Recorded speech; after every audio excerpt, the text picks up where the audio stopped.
You're standing behind a podium. Applause in front of you. Silence inside you. You won. That's what they're cheering for. But the speech in your hand feels heavier than it should. You read words someone else approved. You tell yourself, this is strategy, not surrender. You didn't enter politics for money. You entered because you were angry. Angry at corruption. Angry at hypocrisy. Angry at leaders who stopped listening. You promised yourself, I won't become like them. That sentence felt pure. Back then, your voice shook when you spoke, because you cared. It wasn't corruption, it was cooperation. A senior member pulls you aside. If you want your proposal approved, you'll need support. Support means compromise. Remove one clause. Delay one investigation. Vote yes on something you don't fully believe in. You hesitate. Then you calculate. If I gain influence now, I can fix bigger things later. So you agree. You stop reacting to headlines. You understand how narratives are shaped. Public outrage becomes predictable. Scandals become cycles. You learn timing matters more than truth. You don't lie. You redirect. You don't betray. You reposition.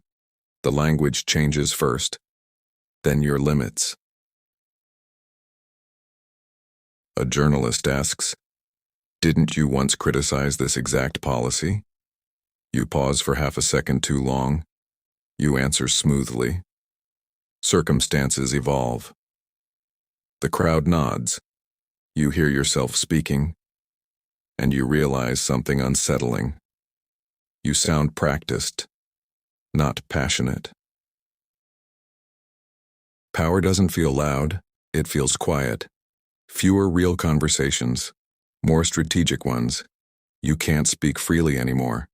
Every word has weight, even in private rooms. You start thinking in optics, not ethics. You stop asking, is this right? You ask, is this survivable? A young activist approaches you. They remind you of yourself. They say, you promised change. You nod. You say, change takes time. They look disappointed. You recognize that look. You used to wear it. And suddenly you understand. You didn't break the system. You blended into it. You return to the podium. Applause again. The speech feels lighter now.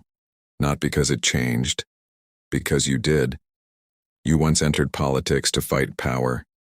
Now you manage it. You once spoke to challenge the room. Now you speak to control it. And somewhere between those two versions, you stopped noticing the difference.